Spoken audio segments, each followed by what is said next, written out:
কিতাব খাও, ঘোড়া নিয়ে চলছেন, কিতাবে অকেয়ারা আসছেন, স্যার আমাকে একটা টাকা দিবেন, যাইবে না, সময় নেই টাকা। মনে করেন রাজশাহী শহরে টাকাটা চাইছে একটা পাগল ভিক্ষু। ওই লোক, ওই যে লোকের কাছে চেয়েছিলেন যে ধাক্কাটা, তাকে তাড়িয়ে দিয়েছেন। ওই লোক আবার ঢাকা শহরে আসছেন, উড়াল দিয়া প্লেন দিয়া চলে আসছেন। আইসা দেখে ওই ফকিরই আবার বলতে, স্যার আমাকে একটা টাকা দিবেন। একটা সর্বনাশ, যে লোকটা রাজশাহী আমাকে একটা টাকা চাইলো, এই লোকটা আবার ঢাকা কি করে আসলো? জোরে করছেন না সুবহানাল্লাহ?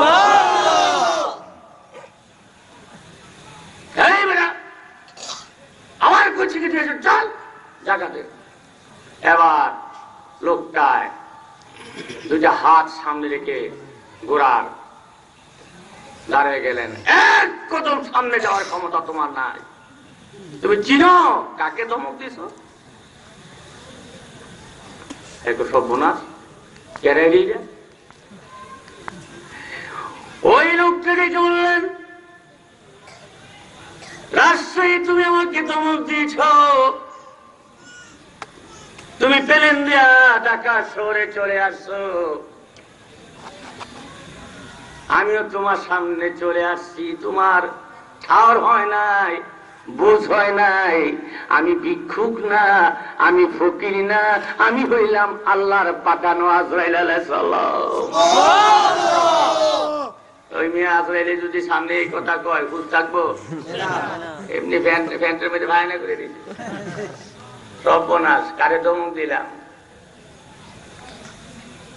বাবা আমার সাইডে দে। বাবা কইেন না, আমি বাবা না, বাবার বাবা। আমি বাবা না রে, বাবার বাবা। আমি আল্লাহর পাঠানো আজরাইল। সময় নাই, এই মুহূর্তে তোর রুহখানা আমি নেওয়ার জন্য আসছি। একটা টাকা দিলি না রাজশাহী শহরে। এবার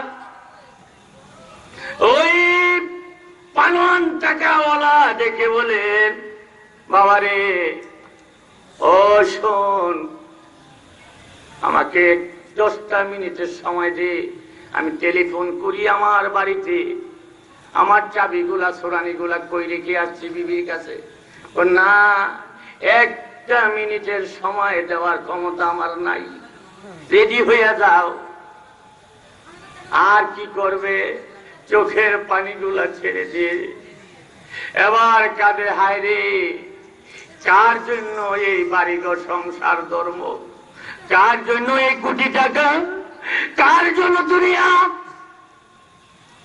এই জন্য বাদশাহ সেকান্দর মরে যাওয়ার আগে বলেছিল তার সঙ্গী সাথীদেরকে, ছেলে সন্তানদেরকে, আমার যখন দুনিয়া বিদায় হয়ে যাব, আমাকে যখন কাপন দাপন পরানো হবে, আমার গায়ে যখন সাদা কাপড় পরানো হবে, আমার 2টা হাত কাপড়ের ভিতর থেকে বার করে দিও।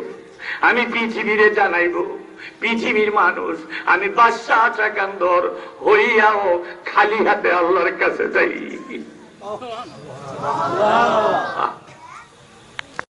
সঙ্গে যাবে কি, সঙ্গে যাবে দুটো নাম আল্লাহর নবী, সঙ্গে যাবে দুটো নাম আল্লাহর নবী। বলুন, আসো খালি যাবে খালি, সঙ্গে যাবে কি,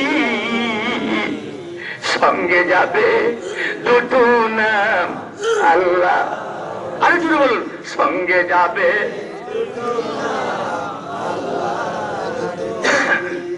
আর কিছু যাবে না। কবরে যখন রাখা হবে, মানরা পুকা মাতিনুকা মানহাজার রাজুল, তোমার রবকে, তোমার প্রভুকে, তোমার দিন কি, তোমার রবকে, তোমার পাশে যে দাঁড়িয়ে আছেন তিনি কে?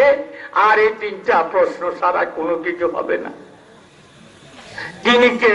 পাশে দাঁড়ায় রয়েছেন, তিনি হলো আমার নবী মুহাম্মাদুর রাসূলুল্লাহ। এই বাড়ি ছাড়লো, বিবি ছাড়লো, স্বামী ছাড়লো, সব ছেড়ে দিল। আমার নবী তো তোমারে ছাড়লো না। নবী ছাড়ছে?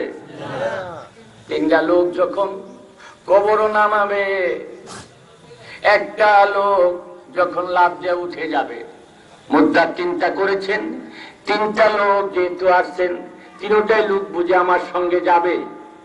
যখন একটা উঠে যাবে তখন সে চিন্তা করলো দুইটা লোক যাবে, যেই দুইটা লোক এখনো আছেন। যখন আরেকটা লোক উঠে যাবে তখন সে চিন্তা করলো এই লোকটা বুঝে আমার সঙ্গে যাবে। দেখবেন এই লোকটা যখন কবরে ভালো করে শুইয়া মুখের কাপড়টা ছাইরা দিয়া লাভটা উঠা যায়, তখন মনে করলেন হায় রে, কেউ তো যাবে না, বুঝা গেল এই জগতের কেউ তো আমার সঙ্গী হইল না। তখন ওই কবরবাসী অবলোক নিত্যে তাকে থাকবেন, গাল মুখ বেবে পানি পড়বেন, আমার উম্মতের কান্ডারি, আমার দয়ার নবী, আমার জিন্দা নবী যখন দুটা হাত নুরানি ওই উম্মতের নিচে দিল, উম্মতে মা চাললো, বাবা চাললো, দেড় চাললো, যে তিনটা লোক তুমি মনে করেছিল তোমার সঙ্গে যাবে, তারা তোমার ছেড়ে দিল।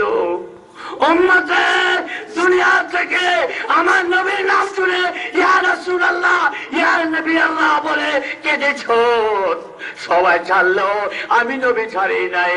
আমার সোহাগের কোলে ঘুমা আর আমার নুরানি চাঁদ